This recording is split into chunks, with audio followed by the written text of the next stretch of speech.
Hi guys, welcome to evidyarthi.in। This is Varsha. तो start करते हैं हमारे पोएम अमांडा के क्वेश्चन आंसर। फर्स्ट क्वेश्चन है, how old do you think Amanda is? आपको क्या लगता है कि अमांडा की उम्र क्या होगी? और दूसरा क्वेश्चन कहता है, how do you no this? और आपको कैसे पता है कि जो आप उम्र बता रहे हो वो सही उम्र है अमांडा की? तो आंसर में हम क्या लिखेंगे? Amanda is a young girl who is around 9-10 years old। Amanda की एज, उम्र कितनी है? 9 से 10 वर्ष की आयु की होगी वो। She is being rebuffed by her parents with typical instructions that is quite common for children of her age। और ऐसा इसे हमें इसलिए लगता है क्योंकि उसे बार बार उसके पेरेंट्स क्या कर रहे हैं, वो चीजों के लिए डांट रहे हैं जो कि 9 से 10 वर्ष के बच्चों को डांटा जाता है जिन कामों के लिए, जैसे कि अपने शूज पॉलिश करो, दांतों से उंगलियां मत काटो, नाखून मत काटो। और साथ ही साथ आपने देखा होगा कि वो बार बार क्या करती है, अपने रूम को गंदा कर देती है और पढ़ाई नहीं करती है। तो देखो, ये सारी चीजें कब कॉमन होती है? 8 से 9-10 साल की उम्र के बच्चों के अंदर, कि उससे छोटे बच्चों को पढ़ाई के लिए कभी बोला नहीं जाता और उससे बड़े बच्चे क्या करते हैं, खुद ब खुद पढ़ना शुरू कर देते हैं। आप क्या करते हो जब आपको लगता है कि अरे एग्जाम आने वाला है, तो आप पढ़ना शुरू कर देते हो, या फिर आपके पास होमवर्क है तो आप अपना होमवर्क खुद करते हो। लेकिन 9 से 10 वर्ष के बच्चे कैसे होते हैं? वो अभी ट्रांजिशनल फेज में होते हैं, जहाँ पे उन्हें हर चीजें बतानी पड़ती है कि तुम्हें ये करना है, तुम्हें ये करना है। और यही काम अमांडा के पेरेंट्स उसके साथ कर रहे हैं। Her parents are trying to inculcate good manners and ethics in her from own good as she is very naive and innocent। उसके पेरेंट्स क्या कर रहे हैं? उस बेचारी के अंदर अच्छी आदतें डाल रहे हैं, शिष्टाचार डालने की कोशिश कर रहे हैं कि वो ये सारी चीजें सीखे, क्योंकि वो बहुत ही नेव, बहुत ही प्यारी सी है। उसको नहीं पता है कि क्या चीजें करनी चाहिए और क्या चीजें नहीं करनी चाहिए, क्या उसके लिए सही है और क्या गलत। तो हमारा ये आंसर फर्स्ट है कि अमांडा की एज कितनी है? 9 से 10। और हमें कैसे पता चला? क्योंकि उसके पेरेंट्स उसको वो सारी चीजें करने को कह रहे हैं जो कि हर 9 से 10 वर्ष के बच्चों के पेरेंट्स उन्हें कहने को करते हैं। ठीक है, क्वेश्चन 2 पे चलते हैं। क्वेश्चन 2 कहता है, who do you think is speaking to her? आपको क्या लगता है कि कौन है अमांडा से बात कर रहा है? कौन है जो सारे इंस्ट्रक्शंस अमांडा को बता रहा है? तो अगर जनरली बात की जाए तो ज्यादातर घरों में ऐसा होता है कि कोई भी इंस्ट्रक्शन अगर डे टू डे बेसिस पे दिए जा रहे हो, जैसे कि खाना खा लो या फिर पढ़ाई कर लो, तो ज्यादातर ये सारे इंस्ट्रक्शंस कौन देता है आपको? यस, आपकी मदर देती है। तो इस पोएम के अंदर भी अमांडा की मदर ही उसको ये सारे इंस्ट्रक्शंस, ये सारी बातें बोल रही है। So Amanda is being spoken to by one of her parents। उसके किसी एक पेरेंट्स यानी उसके माता पिता में से कोई एक उससे ये सारी बातें कह रहा है। It is most likely that it is her mother। और ऐसा हमें लगता है कि उसकी माता है ये, जो कि उसे ये सारे इंस्ट्रक्शंस बोल रही है, दे रही है। Generally speaking, a mother is the first teacher for a child। She always tries to guide and instruct her child to follow the righteous path। तो अगर ज्यादातर हम देखें, अभी जब हमने अभी डिस्कशन किया तो हमने क्या देखा कि ज्यादातर घरों में ऐसा होता है कि माताएं ही बच्चों को सारी गाइडेंस प्रोवाइड करती है। माताओं को ही ऐसा माना जाता है कि वो हर बच्चे की पहली शिक्षिका होती है। वो सभी चीजें एक बच्चे को सिखाती है, अपने बच्चों को सिखाती है। आपकी भी मम्मा सबसे पहली आपकी टीचर हुई होंगी, है ना? कैसे? क्योंकि जब आपको पहली बार आपने क ख ग लिखना शुरू किया होगा, या फिर अपना नोटबुक पकड़ना शुरू की होगी, पेंसिल पकड़ना शुरू किया होगा, तो आपकी मदर होंगी जो कि ये सारी चीजें आपको सिखा रही होंगी, ना कि कोई टीचर जो कि स्कूल में पढ़ाता हो। तो जो मदर होती है वो सबसे प्राइमरी टीचर होती है, और इसी वजह से हमें मदर्स डे को सेलिब्रेट करना चाहिए और साथ ही साथ टीचर्स डे के भी दिन मदर्स को सेलिब्रेट करना चाहिए। नेक्स्ट देखो, hence from the range of instruction given to Amanda, it is exhibits that speaker is her mother। तो जो भी इंस्ट्रक्शंस उसे मिल रही है, ऐसा लग रहा है कि वो कौन दे रहा है? उसकी माता दे रही है, क्योंकि ज्यादातर ये जो इंस्ट्रक्शंस होते हैं हम घरों में अपने देखते हैं जो कि हमारे माताएं, हमारी मम्मियां ही प्रोवाइड करती है। तो अमांडा को भी उसकी मम्मी ही ये सारे इंस्ट्रक्शंस दे रही है। क्वेश्चन 3 देखिए, Why are the stanza 2, 4 and 6 given in parenthesis? तो parenthesis क्या होता है? It is actually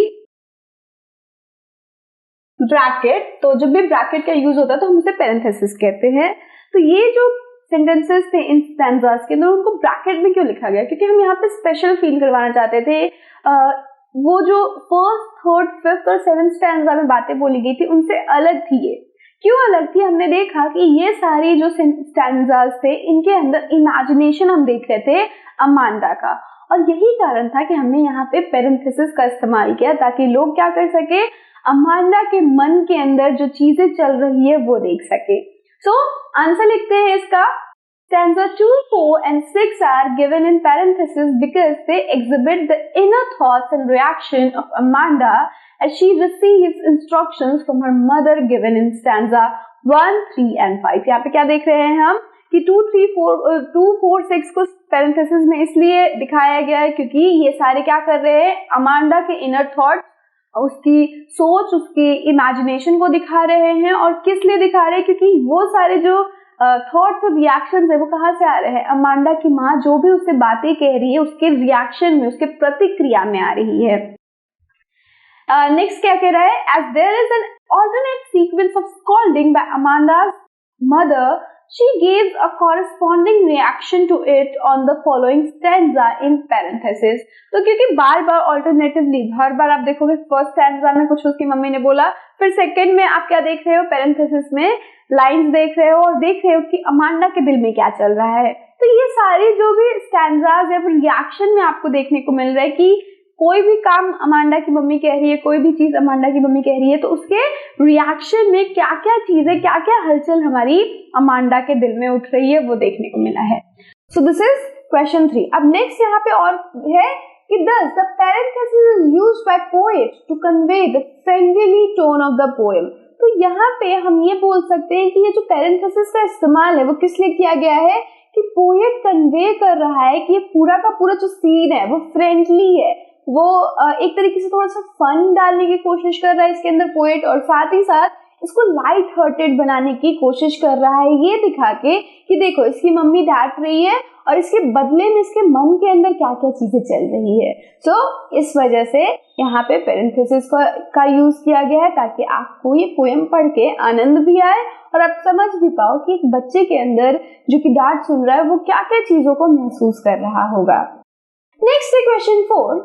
Who is the speaker in stanza 2, 4 and 6? Do you think this speaker is listening to the speaker in 1, 3, 5 and 7? तो यहाँ पे कह रहा है कि अच्छा 2, 4, 6 के अंदर स्पीकर कौन है, कौन बात कर रहा है? क्या आपको लग रहा है कि जो ये 2, 4, 6 का स्पीकर है वो 1, 3, 5, 7 के स्टैंजा के स्पीकर की बातें सुन भी रहा है कि नहीं?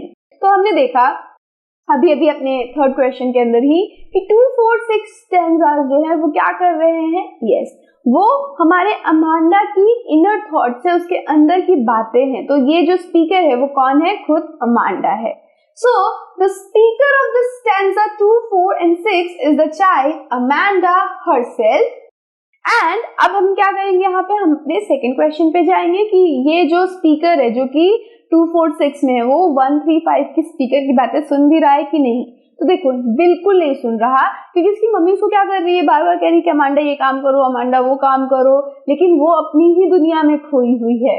सो no, she is not listening or paying heed to her mother's word in stanza 1, 3, 5 as she is lost in her own dream world। क्या कर रही है, वो अपने ही दुनिया में खोई हुई है, उसने अपनी एक अलग ही सपनों की दुनिया बना रखी है और इसी में वो खोई हुई है और वो अपनी माता की बात बिल्कुल नहीं सुन रही है।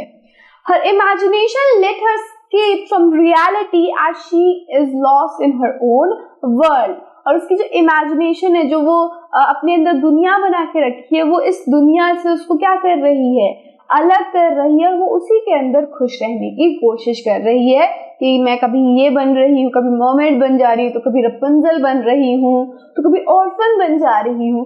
तो इस तरीके से हम क्या देख रहे हैं कि ये जो हमारी अमांडा है वो कुछ ज्यादा ही अपनी सपनों की दुनिया में खोई रहती है और अपनी मम्मा की बात नहीं मान रही है। So let's move forward to our question number 5।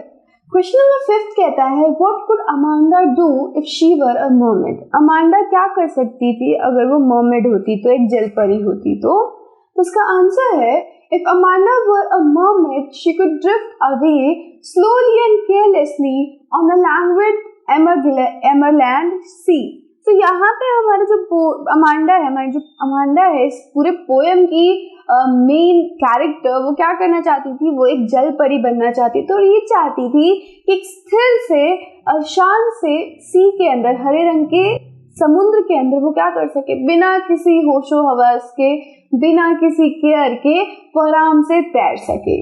She wished if she could be the sole inhabitant of green sea and would slowly move on it. She longed for a place where she can be all by herself and depend on anybody else for her happiness. तो यहाँ पे हमारी Amanda क्या चाहती है कि उस हरे रंग के सागर में, समुद्र में आराम से तैरे बिना किसी रोक टोक के, और साथ ही साथ वो क्या चाहती थी कि एक ऐसा जगह मिले उसे जहाँ पे वो खुद रह सके, वो खुद की तरह जी सके, जैसा उसका मन करे वैसा वो काम कर सके। एंड साथ ही साथ वो ये चाहती थी कि उसे किसी के ऊपर भी डिपेंड ना होना पड़े अपनी हैप्पीनेस के लिए, अपनी खुशी के लिए। Amanda desired to be a mermaid because a mermaid symbolized liberty and wonder according to her. तो अमांडा इसलिए भी मर्मेड बनना चाहती थी क्योंकि उसको ऐसा लगता था उसके लिए जल परी होना लिबर्टी यानी कि फ्रीडम, स्वतंत्रता का एक चिन्ह था। और साथ ही साथ वंडर अकॉर्डिंग, मतलब एक उसको अच्छा लगता था जल परी बनना। वंडर होने का मतलब उनको देख के बड़ी खुशी होती थी, जैसे कई लोगों को सुपर हीरो और सुपरमैन बनना होता है, वैसे अमांडा को भी क्या बनना था, एक मरमेड बनना था। क्वेश्चन 5 पे चलते हैं। क्वेश्चन 5 कहता है is Amanda N orphan, why does she से सो। तो हमसे ये क्वेश्चन कह रहा है कि क्या अमांडा एक अनाथ थी, ऐसा वो क्यों कहती है कि उसे ऑर्फन होना है, उसे अनाथ बनना है। तो देखो सबसे पहली बात तो कि नहीं, अमांडा एक ऑर्फन नहीं थी, और वो ऐसे इसलिए चाहती थी क्योंकि जो बार बार कॉन्स्टेंटली उसे स्कॉल्डिंग झेलनी पड़ रही थी, डांट झेलनी पड़ रही थी, वो उसे अच्छा नहीं लग रहा था।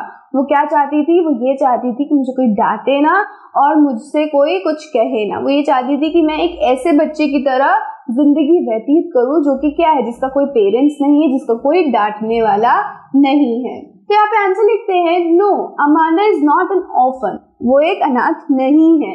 She says so because she wants to be alone, वो ऐसा इसलिए कहती है क्योंकि उसे अकेला रहना है। She wants to roam around in the street alone and pattern dust with her bare feet. She finds silence golden and freedom sweet. It is for this reason that she calls herself an orphan. तो वो क्या चाहती है कि उसको कोई रोके नहीं, टोके नहीं, और साथ ही साथ वो अकेला रहना चाहती है। वो स्ट्रीट्स के ऊपर, गलियों के ऊपर अकेला घूमना चाहती है, अपने पैरों से क्या करना चाहती है, मिट्टी के ऊपर अलग अलग चिन्ह, आकृतियां बनाना चाहती है।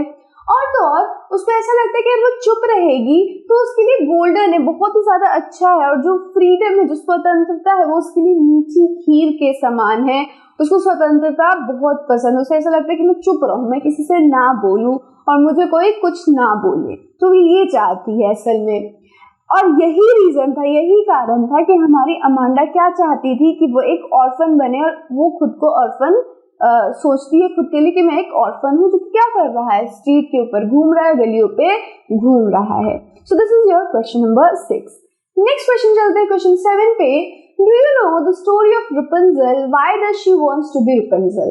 तो आपको रपुंजल की स्टोरी पता है, वो रपुंजल क्यों बनना चाहती थी। तो रपुंजल की क्या स्टोरी है, रपुंजल एक प्रिंसेस होती है जो कि हाई टावर पे रहती है, साथ ही साथ उसको टावर में एक ईविल विच ने बंद कर रखा होता है, चुड़ैल ने बंद कर रखा होता है। अब क्या होगा कि वो अकेली रहती होती है, खुश होती है, और तो और वो क्या करती है, अपनी लाइफ से बहुत ही संतुष्ट होती है। उसके पास बहुत लंबे बाल होते हैं जिसके सहारे उसकी वो जो माता होती है, वो जिसकी ईविल विच होती है, क्योंकि हमारे रपुंजल को ईविल विच क्या कहती है कि मैं तुम्हारी मम्मी हूँ और मैं तुम्हारी इसीलिए देखभाल करती हूँ। तो क्योंकि वो टावर पे है हमारी रपुंजल, और उसकी जो ईविल मम्मी है ना, वो उस टावर से बाहर हमेशा बाहर जाया करती थी, और किसके सहारे, हमारे रपुंजल के बालों के सहारे। तो यहाँ पे आपके लिए वो स्टोरी दे रखी है हमने पूरी, ठीक है। और एक दिन क्या होता है, एक प्रिंस आता है उससे मिलने के लिए, और उसके बालों पे चढ़ के उससे मिलता है, और फिर क्या होता है, दोनों के दोनों अलग हो जाते हैं, क्योंकि हमारी वो जो ईविल विच है, जो बहुत ही ज्यादा बदमाश थी, जो चुड़ैल थी, वो क्या करती है, दोनों को सेपरेट कर देती है, अलग कर देती है, ठीक है। और बहुत दिनों बाद फिर वो दोनों मिल जाते हैं, रपुंजल और वो प्रिंस। तो इसी तरीके से जो हमारी अमांडा है, similarly Amanda wish to live her life like a Rapunzel on a high tower on her own. ठीक रपुंजल की तरह ही हमारी अमांडा भी एक बड़े से ऊंचे से टावर के ऊपर रहना चाहती है, मीनार के ऊपर रहना चाहती है, हर किसी से दूर, जहाँ पे कोई ना आ सके और ना जहाँ पे कोई जा सके। She yearns for freedom, peace and harmony. Due to this reason, Amanda wants to be like Rapunzel. और वो क्या चाहती है? वो स्वतंत्रता चाहती है, शांति चाहती है, और यही रीजन था कि हमारी जो अमांडा थी वो Rapunzel की तरह बनना चाहती है। और वो क्या कहती है कि मैं अपने बालों को कभी नीचे नहीं डालूंगी ताकि उसके ऊपर कोई चढ़ के मेरे तक पहुंच पाए। क्यों ऐसा कहती है? ताकि कोई उस तक ना पहुंच पाए, उसके ऊपर कोई रोक टोक ना लगा पाए। ठीक है। So however, she also states that since she doesn't want to be disturbed, she would never let her bright hair down for anyone to climb her. तो अब क्या कहती है, क्योंकि उसे किसी की भी दखल अंदाजी बर्दाश्त नहीं है, तो वो क्या कर रही है कि मैं अपने बालों को भी नीचे नहीं गिराऊंगी, कोई उसके ऊपर से चढ़ के मेरे तक पहुंच जाए और मेरी जो ये शांति है उसको भंग कर सके। She simply desire a happy and satisfied life with no disturbance from other. और उसका सबसे बड़ा, उसकी जो इच्छा है, जो उसकी खुशी है, वो किसमें बसी हुई है कि वो किसी के द्वारा डिस्टर्ब ना हो, उसको कोई आके डिस्टर्ब ना करे, उसको कोई आके कुछ रोके नहीं, टोके नहीं, और वो अपनी जिंदगी जैसे चाहती है वैसे चला सके। तो ये उसके अंदर की डिजायर थी, और यही कारण था कि वो ये चाहती थी कि वो भी एक रपुंजल की तरह जिंदगी को जिए एक बड़े से मीनार के ऊपर। क्वेश्चन 8 कह रहा है, What does the girl yearns from? What does this poem tell you about Amanda? तो ये जो हमारी अमांडा है वो किस चीज की इच्छा करती है, किस चीज की इसको आस है? ये पोएम से आपको अमांडा के बारे में क्या पता चला? तो the girl yearns for solitude and peace. हमारी जो अमांडा है वो एकांत चाहती है, सॉलिट्यूड चाहती है और शांति चाहती है। In all the things she dream of, she wants to stay alone. जितनी भी उसने ड्रीम्स देखी, सपने देखे, इमेजिनेशन बनाया, उसमें उसने क्या देखा कि वो अकेले रह रही है। If she were a mermaid, then she wanted to drift slowly on a calm sea where she could be the only inhabitant. और जब उसने बात करी थी, जब हमने देखा था कि वो सी के अंदर रह रही है, मर्मेड बन गई, जलपरी बन गई है, वो क्या चाहती थी कि वो आराम से उस सी के अंदर, उस समुद्र के अंदर ड्रिफ्ट करे, तैरे, और तो और वो सी की इकलौती इनहिबिटेंट हो, इकलौता वासी हो वहां पे रहने वाला। तो वो किसी के साथ नहीं रहना चाहती, वो अकेला रहना चाहती है। She even goes on to imagine if she were an orphan. और तो वो क्या देखती है, वो इमेजिनेशन में अपने क्या देखती है कि मैं एक ऑर्फन हूँ, एक अनाथ हूँ, और in that case she would roam about the street in silence and freedom. और इस तरीके से वो क्या कर सकती है, एक अनाथ होके वो आराम से स्ट्रीट के ऊपर, गलियों के ऊपर, सड़कों के ऊपर शांति से और स्वतंत्रता से घूम सकती है। She also wishes to be Rapunzel, though she would not let her hair down for anybody to climb up. और तो वो क्या बनना चाहती है, रुपुंजल भी बनना चाहती है, लेकिन वो क्या कहती है कि जैसा रुपुंजल अपनी मम्मी के लिए हेयर को नीचे किया था, उसने मम्मी को चढ़ने के लिए हेयर के सहारे उसको चढ़ाती थी, मैं ऐसा बिल्कुल नहीं करूंगी, ना तो मैं प्रिंस को चढ़ाऊंगी अपने बालों के सहारे अपने टावर के ऊपर, और ना ही मम्मी को, मैं इकलौता वहां पे रहूंगी। This shows that she is fed up of the continuous scolding she receives from her mother. और ये चीज है, ये जो एक अकेला रहने की बात है और फ्रीडम और स्वतंत्रता की ये जो सारी बातें हैं, वो क्या दर्शाती है कि हमारी अमांडा बहुत ही ज्यादा थक चुकी है, गुस्से में है, जो उसको कॉन्टिन्यूअसली बार बार उसको डांटा जा रहा है, उस वजह से वो क्या है, बहुत गुस्सा है।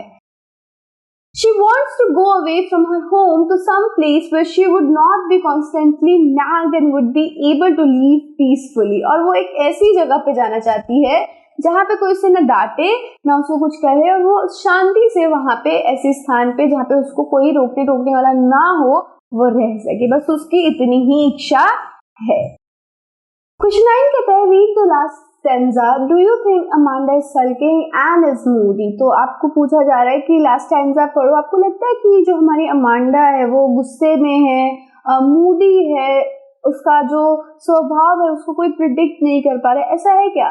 देखो, एक तरीके से अगर हम कहें तो हमारी अमांडा गुस्से में तो नहीं है, बट हाँ, उसका जो बिहेवियर है वो चेंज हो रहा है, वो हर चीज, कोई नहीं बता सकता कि किस चीज को लेके वो किस तरीके से रिएक्ट करे, तो मूडी कह सकते, थोड़ी सी है वो। तो हम क्या करेंगे, इसी आंसर को लिखते हैं, it does not seem that she is sulking दो शी कुड बी मूडी। हमें नहीं लगता कि वो क्या कर रही है, सल्किंग है, नाराज है, वो थोड़ी सी मूडी लग रही है।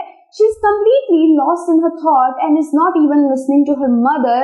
Her mother perceive her to be sulking as she does not react to her instruction at all. तो देखो हो क्या रहा है एक्चुअल में, लास्ट स्टैंजा के अंदर उसकी मम्मी उसको कह रही है कि अरे तुम बहुत ज्यादा सल्किंग कर रही हो, यू आर मूडी, और लोग अगर मुझे देखेंगे तो ऐसा मानेंगे कि मैं तुम्हारे ऊपर कितनी ज्यादतियां कर रही हूँ, है ना। उसकी मम्मी ये सारी बातें कहती है। तो यहाँ पे हमसे क्वेश्चन यही कहा गया था कि वो क्या गुस्से में है, मूडी है। तो देखो मूडी तो है, बट सल्किंग नहीं कर रही है, गुस्से में नहीं है, वो तो अपने ही थॉट्स के अंदर खोई हुई है। और तो और वो जो भी उसकी मम्मी कह रही है उन सब चीजों के बारे में वो नहीं सोच रही, बल्कि उसके रिएक्शन को सोच रही है कि मम्मी उसे कुछ कहती है तो वो क्या करती है, खुद को मर्मेड सोच लेती है। अगर मम्मी उसको कहती है कि अच्छा अपना होमवर्क कर लो, तो वो क्या कर रही है, हाँ ऑर्फन समझ लेती है। तो इसी तरीके से हम कह सकते हैं कि वो उसकी सिर्फ रिएक्शंस को, सिर्फ वो उसकी इंस्ट्रक्शन को लेकर वो रिएक्ट नहीं कर रही है, और यही कारण है कि अमांडा हमें मूडी लग रही है। As Amanda does not listen to her, she concludes that she is very moody and continues to nag her. तो इसी वजह से, क्योंकि हमारी अमांडा उनकी बातें नहीं सुन रही, उनकी बातों पे कोई उसका सामने से प्रतिक्रिया नहीं आ रहा है, वो उठ के वो काम तुरंत नहीं कर रही है, इस वजह से हमारी मदर को क्या लगता है अमांडा की कि ये मेरी बातें नहीं सुन रही है, ये मूडी हो गई है, इसको मुझे और ज्यादा क्या करना पड़ेगा, बातें बोलनी पड़ेगी, इसको बार बार मुझे समझाना पड़ेगा। और यही कारण है ये जो इसका बार बार हमारी माता जो करती है ना कि जल्दी करो जल्दी करो, इस वजह से हम भी थोड़ा सा तो नहीं करेंगे, है ना, ऐसा होता है। तो ये भी हमारी अमांडा के साथ हो रहा है। So this is our question number 9 and this is the last question of this poem. So this is all about this video and this poem. I hope आपको मजा आया होगा इस पोएम को पढ़ के। आप लोगों में से बहुत लोगों ने ये सारी चीजें अपनी लाइफ में कभी ना कभी झेली होगी, मैंने भी झेली है, एंड हम सभी उस चीज से बाहर आ गए हैं। तो हमें पता है कि कैसा लगता है, और कहीं ना कहीं हमारे पेरेंट्स सही भी होते हैं। तो आई होप अमांडा को भी ये समझ में आ जाए। So I would see you in the next video. Till then stay safe and keep learning with us. Bye bye.